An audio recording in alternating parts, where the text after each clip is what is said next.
Hay señales por todas partes, eventos que se alinean de una manera que no había visto antes en mis años de estudio. No estoy hablando de fechas específicas, porque ya sabes lo que dice la Escritura sobre eso, pero sí estoy hablando de temporadas, de patrones que Dios mismo estableció para que pudiéramos reconocer cuando nos acercamos a algo grande. Te voy a mostrar lo que estoy viendo. Mira, cuando abro las noticias cada mañana, cuando veo lo que está pasando en el mundo, me acuerdo de las palabras de Jesús en el Monte de los Olivos. Los discípulos le preguntaron algo muy directo en Mateo 24, versículo 3. Dinos, ¿cuándo serán estas cosas y qué señal habrá de tu venida y del fin del siglo? Fíjate que ellos no preguntaron si iba a volver. Preguntaron cuándo y qué señales habría. Jesús no los regañó por preguntar. Al contrario, les dio una respuesta muy detallada que abarca todo el capítulo 24 de Mateo. Pero antes de meterte en las señales específicas, quiero que entiendas algo fundamental. Estamos viviendo en los últimos días desde hace 2000 años. Hechos 2, versículo 17, nos dice que en los postreros días Dios derramaría de su Espíritu. Eso comenzó en Pentecostés. Cada generación de cristianos ha vivido esperando el regreso del Señor, y eso está bien, es lo que se supone que hagamos. Pero hay algo diferente en nuestra época, algo que hace que los cabellos se me pongan de punta cuando lo analizo con cuidado. Durante toda la historia de la Iglesia, han habido guerras, rumores de guerras, terremotos, hambrunas. Jesús dijo que estas cosas tenían que suceder, pero que el fin no sería inmediatamente. Son como dolores de parto, dijo. Y aquí está la clave. Los dolores de parto se van intensificando hasta el momento del nacimiento. Lo que estamos viendo ahora no son solo las señales que siempre han existido. Es la intensificación de esas señales, la frecuencia, la magnitud. Es como si el reloj profético de Dios estuviera acelerándose. Cuando miro las estadísticas de terremotos en los últimos 50 años, veo un patrón claro de incremento, no solo en número, sino en intensidad. El terremoto de Turquía y Siria, que mató a más de 50.000 personas, los terremotos en Japón que siguen sacudiendo la región, los movimientos sísmicos que están afectando lugares que antes eran estables. Las guerras también están cambiando. Ya no son conflictos regionales aislados. Son conflictos que involucran a las grandes potencias mundiales, que tienen el potencial de escalar a algo mucho más grande. La situación en Ucrania, las tensiones en el Medio Oriente, los conflictos que amenazan con involucrar a Estados Unidos, China, Rusia. Pero hay algo más sutil que está pasando, algo que quizás notes si prestas atención. La velocidad con la que se desarrollan los eventos ahora es incomparable con cualquier época anterior de la historia. Una crisis puede comenzar en un lugar del mundo y en cuestión de horas estar afectando a todo el planeta. Hace 100 años, una guerra en Europa tardaba meses en afectar seriamente a América. Ahora, un conflicto en cualquier parte del mundo puede colapsar los mercados globales en minutos. Una pandemia puede paralizar a toda la humanidad en semanas. Una crisis económica puede extenderse por todo el planeta antes de que alguien pueda reaccionar adecuadamente. Esta aceleración de eventos no es casualidad. Es parte del patrón que Jesús describió cuando habló de los dolores de parto. Conforme se acerca el momento del parto, los dolores se vuelven más frecuentes y más intensos. Daniel 12, versículo 4, dice algo muy interesante. Pero tú, Daniel, cierra las palabras y sella el libro hasta el tiempo del fin. Muchos correrán de aquí para allá, y la ciencia se aumentará. Fíjate en esa descripción, muchos correrán de aquí para allá. Eso describe perfectamente nuestra época de viajes masivos, de globalización, de movimiento constante de personas por todo el planeta. Y la ciencia se aumentará. El conocimiento humano se ha duplicado varias veces solo en las últimas décadas. Pero hay otra señal que me llama poderosamente la atención, una que Jesús mencionó específicamente y que estamos viendo desarrollarse ante nuestros ojos de una manera que ninguna generación anterior pudo presenciar. La señal a la que me refiero es Israel. Y cuando digo Israel, no estoy hablando solo de un país más en el Medio Oriente. Estoy hablando del reloj profético más preciso que Dios nos dio para entender en qué momento de la historia estamos viviendo. Jesús mismo nos dio esta clave en Lucas 21, versículo 24. Y caerán a filo de espada, y serán llevados cautivos a todas las naciones. Y Jerusalén será hollada por los gentiles, hasta que los tiempos de los gentiles se cumplan. Fíjate en esa frase, hasta que los tiempos de los gentiles se cumplan. Jesús estaba hablando de un período específico en el que Jerusalén estaría bajo control de los gentiles, de los no judíos. Ese período comenzó en el año 70 después de Cristo, cuando el general romano Tito destruyó Jerusalén y dispersó a los judíos por todo el mundo. Durante casi 1900 años, los judíos vivieron esparcidos por las naciones, exactamente como Jesús había profetizado.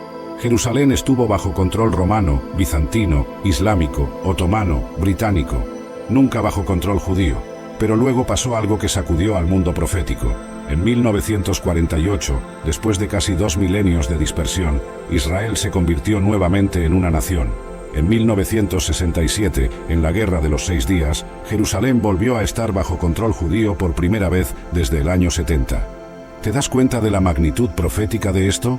Una nación que había dejado de existir durante 1900 años, un pueblo que había estado disperso por todo el mundo, de repente regresa a su tierra ancestral y recupera su capital sagrada. Esto no tiene precedentes en la historia humana. Las naciones que desaparecen, desaparecen para siempre. Los imperios que caen no se levantan después de 2 milenios. Pero Israel sí. Jesús nos dio otra clave profética relacionada con esto en Mateo 24, versículo 32. De la higuera aprended la parábola. Cuando ya su rama está tierna y brotan las hojas, sabéis que el verano está cerca. Muchos estudiosos bíblicos identifican la higuera con Israel. A través de toda la Escritura, la higuera se usa como símbolo de la nación judía. Cuando Jesús maldijo la higuera estéril en Marcos 11, muchos lo interpretan como un juicio profético sobre Israel por rechazar al Mesías. Pero aquí en Mateo 24, Jesús habla de la higuera reverdeciendo, de sus ramas volviéndose tiernas y brotando hojas. Si la higuera representa a Israel, entonces el reverdecimiento de la higuera representa la restauración de Israel como nación. Y eso es exactamente lo que hemos visto. Israel no solo regresó como nación, sino que ha florecido de maneras extraordinarias. Un desierto que había estado desolado durante siglos ahora florece con agricultura avanzada. Una tierra árida ahora produce frutas y vegetales que se exportan por todo el mundo. Pero hay algo más profundo aquí. Jesús dijo que cuando veamos esto, cuando veamos a la higuera reverdecer, sabríamos que el verano está cerca. En el contexto profético, el verano representa el tiempo de la cosecha, el tiempo del fin. Luego Jesús añadió algo que debería hacernos reflexionar profundamente. De cierto os digo, que no pasará esta generación hasta que todo esto acontezca. Mateo 24, versículo 34. ¿Qué generación? La generación que vea el reverdecimiento de la higuera, la generación que vea a Israel restaurado como nación. Esa generación no pasará hasta que se cumplan todas las profecías relacionadas con la segunda venida de Cristo. Una generación bíblica se calcula generalmente entre 40 y 80 años. Israel se convirtió en nación en 1948. Si calculamos 80 años desde esa fecha, llegamos a 2028. Si calculamos desde 1967, cuando Jerusalén fue recuperada, llegamos a 2047. No estoy estableciendo fechas, porque la Escritura nos prohíbe eso. Pero sí estoy observando patrones, estoy reconociendo temporadas, como Jesús nos mandó a hacer. Hay otro elemento del reloj profético que me tiene completamente asombrado. Durante toda la historia humana, desde Abraham hasta hoy, Dios ha trabajado con periodos específicos de tiempo que se repiten constantemente en la Escritura. El número 40 aparece una y otra vez. 40 días de lluvia en el diluvio, 40 años de Israel en el desierto, 40 días de Moisés en el monte, 40 días de Jesús en el desierto, 40 días entre la resurrección y la ascensión. El número 70 también es proféticamente significativo. 70 años de cautiverio en Babilonia, las 70 semanas de Daniel, 70 ancianos de Israel. Y aquí está lo que me tiene sin dormir por las noches. Desde la destrucción de Jerusalén en el año 70 hasta 1948 fueron 1878 años. Desde 1948 hasta ahora han pasado 77 años, muy cerca de los 80 años de una generación bíblica completa. Pero hay más. Daniel 9, versículos 24 al 27, habla de 70 semanas determinadas sobre el pueblo de Daniel y su santa ciudad. Muchos intérpretes bíblicos ven estas 70 semanas como 70 semanas de años, es decir, 490 años. Las primeras 69 semanas se cumplieron exactamente desde el decreto para reedificar Jerusalén hasta la llegada del Mesías. Pero la semana 70, los últimos 7 años, parecen estar separados de las primeras 69 por un período indeterminado. Muchos estudiosos creen que estamos viviendo en ese período intermedio entre la semana 69 y la semana 70. Y que la semana 70 final comenzará cuando se cumpla la plenitud de los gentiles de la que habla Pablo en Romanos 11, versículo 25. Todo esto podría sonar muy complicado, pero la realidad es simple. Dios tiene un reloj profético que ha estado funcionando con precisión matemática durante miles de años. Los eventos que estamos viendo no son casuales, son parte de un plan divino que se está desarrollando exactamente como fue profetizado. Y aquí está lo que me emociona y me sobrecoge a la vez. Si estos cálculos están cerca de ser correctos, si realmente estamos en las últimas horas del reloj profético de Dios, entonces somos la generación más privilegiada en toda la historia humana. Somos los que veremos el cumplimiento final de todas las promesas bíblicas. Pero déjame contarte algo que me tiene completamente intrigado. Jesús no solo habló de señales políticas y sociales, también habló de señales en el cielo que acompañarían los últimos días. En Lucas 21, versículo 25, Jesús dijo: «Entonces habrá señales en el sol, en la luna y en las estrellas, y en la tierra angustia de las gentes, confundidas a causa del bramido del mar y de las olas». Durante la mayoría de la historia humana, era difícil imaginar cómo las señales celestiales podrían ser observadas por toda la humanidad simultáneamente. Pero ahora, con la tecnología moderna, cualquier evento astronómico puede ser transmitido instantáneamente a todo el mundo. En los últimos años hemos visto fenómenos celestiales extraordinarios. Las lunas de sangre que coincidieron con las fiestas judías, los eclipses solares que cruzaron territorios significativos, las conjunciones planetarias que no se habían visto en siglos. Algunos intérpretes señalan eventos específicos como el 23 de septiembre de 2017, cuando hubo una alineación astronómica que algunos relacionaron con Apocalipsis 12. La constelación de Virgo, el Sol, la Luna y varios planetas se alinearon de una manera que parecía coincidir con la descripción bíblica de la mujer vestida del Sol, con la Luna bajo sus pies. Ahora, déjame ser claro aquí. No estoy diciendo que estas alineaciones astronómicas sean automáticamente señales divinas. El peligro de interpretar cada fenómeno celestial como una señal profética es real. Pero tampoco podemos ignorar que Jesús específicamente dijo que habría señales en el cielo. Lo que sí me llama la atención es la frecuencia con la que estos eventos están ocurriendo y la manera en que parecen coincidir con eventos significativos en Israel y en el mundo. Pero las señales celestiales son solo una parte del cuadro. Jesús también habló de señales en la tierra que serían igualmente evidentes. Y en la tierra, angustia de las gentes, confundidas a causa del bramido del mar y de las olas. Esta descripción de confusión global, de angustia entre las naciones, de problemas que parecen venir de todas las direcciones, describe perfectamente nuestro mundo actual. Las naciones están confundidas sobre cómo manejar la inmigración masiva, el cambio climático, las pandemias, las crisis económicas, los conflictos regionales que amenazan con volverse globales. Hay una sensación de que los problemas son demasiado grandes y complejos. ¿Alguna vez te has quedado despierto por las noches preguntándote quién era Dios antes de crear todo lo que conocemos? Es una pregunta que hace temblar la mente más brillante y que ha inquietado a teólogos durante siglos. Imagínate la eternidad pasada, cuando no existían las estrellas, ni la tierra, ni el tiempo mismo, solo Dios. Pero ¿cómo era Él? ¿Qué hacía? ¿De dónde vino? Prepárate para un viaje fascinante hacia el misterio más profundo del universo. Mira, hay preguntas que nos quitan el sueño, ¿verdad? Como cuando éramos chicos y preguntábamos de dónde vienen los bebés, o por qué el cielo es azul. Pero hay una pregunta que va más allá de todo eso. Una que ha hecho que los filósofos más inteligentes se rasquen la cabeza durante miles de años.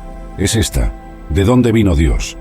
Cuando alguien nos dice que Dios creó todo, inmediatamente nuestro cerebro humano quiere saber quién creó a Dios. Es natural, porque todo lo que conocemos en este mundo tiene un origen, un comienzo. Tu auto fue fabricado en alguna planta automotriz, tu casa fue construida por alguien, incluso tú mismo fuiste concebido por tus padres. Todo tiene una causa, todo tiene un punto de partida. Pero aquí es donde las cosas se ponen realmente interesantes, amigo. La Biblia nos dice algo que desafía completamente nuestra forma natural de pensar. En el libro de Apocalipsis, capítulo 1, versículo 8, Dios mismo declara: «Yo soy el Alfa y la Omega, dice el Señor Dios, el que es y que era y que ha de venir, el Todopoderoso». ¿Te das cuenta de lo que está diciendo aquí? Él es el que es, el que era y el que ha de venir. No dice el que llegó a ser o el que fue creado, dice el que es, en tiempo presente continuo. Es como si el tiempo mismo fuera irrelevante para él. En el Salmo 90, versículo 2, el salmista lo expresa de una manera que te va a dar escalofríos. Antes que naciesen los montes y formases la tierra y el mundo, desde el siglo y hasta el siglo, tú eres Dios. Fíjate bien en esa expresión, desde el siglo y hasta el siglo. En hebreo, esa frase significa desde la eternidad pasada hasta la eternidad futura. Ahora, déjame contarte algo que me impactó mucho cuando era joven. Recuerdo que estaba en una clase de filosofía en la universidad y el profesor nos hizo una pregunta que me dejó pensando durante semanas. Nos dijo: si el universo tiene un comienzo, ¿qué había antes del comienzo? Algunos estudiantes dijeron nada, otros dijeron otro universo. Pero cuando llegamos a hablar de Dios, ahí es donde todo se complica. La mente humana funciona de manera secuencial. Pensamos en términos de antes y después, de causa y efecto. Es como cuando vemos una película. Hay un inicio, un desarrollo y un final. Pero Dios no es una película, hermano. Él no tiene inicio ni final porque Él mismo es quien creó el tiempo. En el libro de Isaías, capítulo 44, versículo 6, Dios hace una declaración impresionante. Así dice Jehová, Rey de Israel, y su Redentor, Jehová de los ejércitos: yo soy el primero, y yo soy el postrero, y fuera de mí no hay Dios. Aquí Dios está diciendo que Él es el primero, no porque fuera creado primero, sino porque antes de Él no había nada, y es el postrero, no porque vaya a morir, sino porque después de Él no habrá nada más. Es como intentar explicarle a un pez qué es estar seco.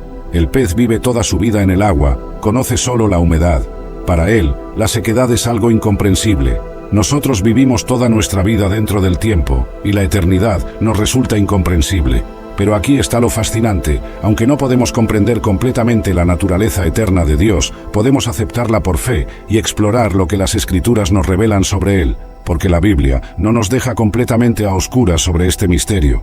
La pregunta, ¿de dónde vino Dios?, en realidad está mal formulada. Es como preguntar, ¿cuál es el color del número 7? O, ¿a qué sabe el sonido del violín? Son preguntas que no tienen sentido porque mezclan categorías que no van juntas. Dios no vino de ningún lugar porque Él trasciende el espacio. Dios no comenzó en algún momento porque Él trasciende el tiempo.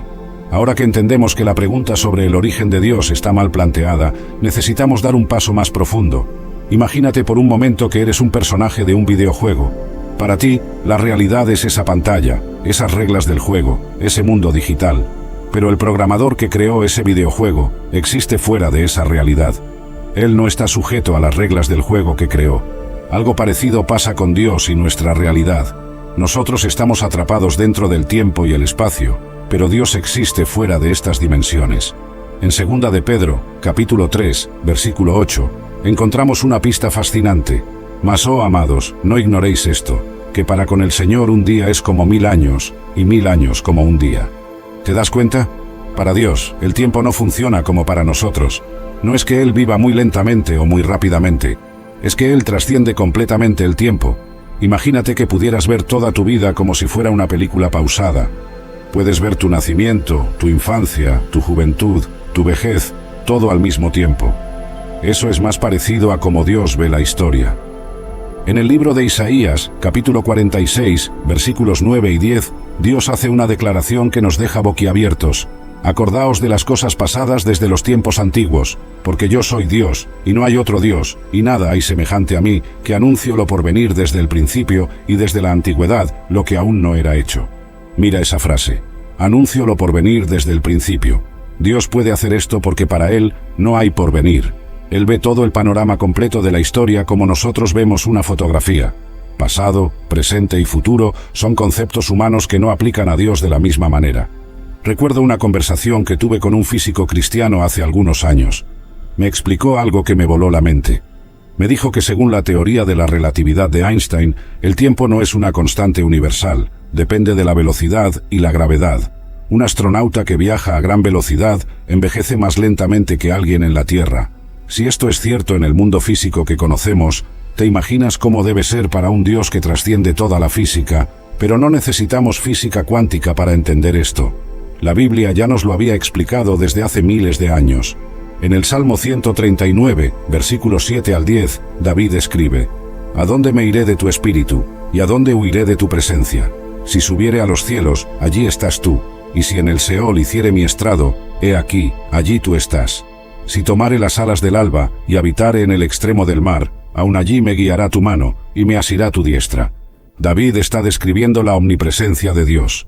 Él no está limitado por el espacio. No podemos señalar un lugar en el universo y decir, Dios está aquí pero no allá. Él llena todo el espacio, pero también existe fuera del espacio. Es como si el espacio fuera una pecera y Dios fuera el océano que contiene esa pecera. En Primera de Reyes, capítulo 8, versículo 27, cuando Salomón dedica el templo, hace una observación increíble. Pero es verdad que Dios morará sobre la tierra. He aquí que los cielos de los cielos, no te pueden contener, cuanto menos esta casa que yo he edificado. Salomón entendía algo profundo. Ni siquiera todo el universo puede contener a Dios. Él es más grande que todo lo que existe. No está limitado por las dimensiones que conocemos. Largo, ancho, alto, profundidad, tiempo. Todas estas son categorías creadas por Él, pero Él las trasciende. Ahora, imagínate cómo era antes de crear el universo. No había norte ni sur, no había arriba ni abajo, no había ayer ni mañana. Solo Dios en su existencia perfecta y completa. Para nosotros es imposible visualizar esto porque nuestro cerebro necesita puntos de referencia. Pero Dios no necesita puntos de referencia porque Él es el punto de referencia absoluto. Esto nos lleva a una comprensión asombrosa. Dios no necesitaba crear nada para ser completo. Él ya era perfecto en sí mismo. La creación no fue porque Dios estuviera aburrido o solo. Fue un acto de amor puro, libre y soberano. ¿Sabes qué es lo que más me fascina de la Biblia? Es que no evade las preguntas difíciles. No nos dice, no preguntes eso, o es muy complicado para que lo entiendas. Al contrario, nos da pistas increíbles sobre la naturaleza eterna de Dios. Vamos a explorar algunos pasajes que nos van a dejar con la boca abierta. Empecemos con algo que Dios le dice a Moisés en el libro de Éxodo, capítulo 3, versículo 14. Cuando Moisés le pregunta su nombre, Dios responde, yo soy el que soy. Luego añade, así dirás a los hijos de Israel, yo soy, me envió a vosotros. En hebreo, este nombre es Yahweh, que viene de la raíz Haya, que significa ser o existir. Pero fíjate en algo increíble, Dios no dice yo era o yo seré, dice yo soy. Es un presente eterno, continuo, inmutable. Es como si Dios estuviera diciéndonos, mi esencia misma es la existencia pura. Los filósofos han intentado durante siglos explicar este concepto. Hablan del ser necesario versus los seres contingentes. Nosotros somos seres contingentes porque dependemos de otras cosas para existir. Necesitamos oxígeno, comida, nuestros padres nos trajeron al mundo, pero Dios es el ser necesario. Él existe por necesidad propia, no por dependencia de algo más. En el Nuevo Testamento, Juan nos da otra pista fascinante en el primer capítulo de su Evangelio. En el versículo 1 dice, en el principio era el Verbo, y el Verbo era con Dios, y el Verbo era Dios. La palabra era en griego es en, que indica una existencia continua en el pasado. No llegó a ser o fue creado, sino que ya era desde antes del principio. Pero aquí viene algo que me vuela la mente cada vez que lo pienso. En el versículo 14 Juan dice, y aquel Verbo fue hecho carne, y habitó entre nosotros. La palabra fue hecho es completamente diferente. Es egeneto en griego, que significa llegó a ser o se convirtió en. ¿Ves la diferencia? El Verbo ya era desde la eternidad, pero se hizo carne en un momento específico de la historia. Dios es eterno, pero se metió en el tiempo. Es como si un autor de una novela decidiera convertirse en uno de sus personajes sin dejar de ser el autor. En Hebreos capítulo 13, versículo 8, encontramos otra declaración poderosa. Jesucristo es el mismo ayer, y hoy, y por los siglos. No dice que Él será el mismo o que era el mismo. Dice que es el mismo. Su naturaleza no cambia, no evoluciona, no se deteriora. Mira lo que dice el profeta Malaquías en el capítulo 3, versículo 6. Porque yo Jehová no cambio. Por esto, hijos de Jacob, no habéis sido consumidos. Dios está diciendo que su inmutabilidad es precisamente lo que nos da seguridad. Si Dios cambiara como cambiamos nosotros, no podríamos confiar en sus promesas. El Salmo 102, versículos 25 al 27, nos da una imagen hermosa de esta eternidad. Desde la antigüedad fundaste la tierra, y los cielos son obra de tus manos. Ellos perecerán, mas tú permanecerás, y todos ellos como una vestidura se envejecerán, como un vestido los mudarás, y serán mudados, pero tú eres el mismo, y tus años no se acabarán. Imagínate esta escena. Todo el universo, con sus galaxias gigantescas y sus billones de estrellas, es comparado con ropa que se envejece y se cambia. Pero Dios permanece igual, no envejece, no se cansa, no necesita renovarse. En Santiago, capítulo 1, versículo 17, encontramos otra descripción fascinante. Toda buena dádiva y todo don perfecto desciende de lo alto, del Padre de las luces, en el cual no hay mudanza ni sombra de variación. Esta frase, sombra de variación, es increíble en el original griego. Se refiere a cómo las sombras cambian durante el día conforme se mueve el sol.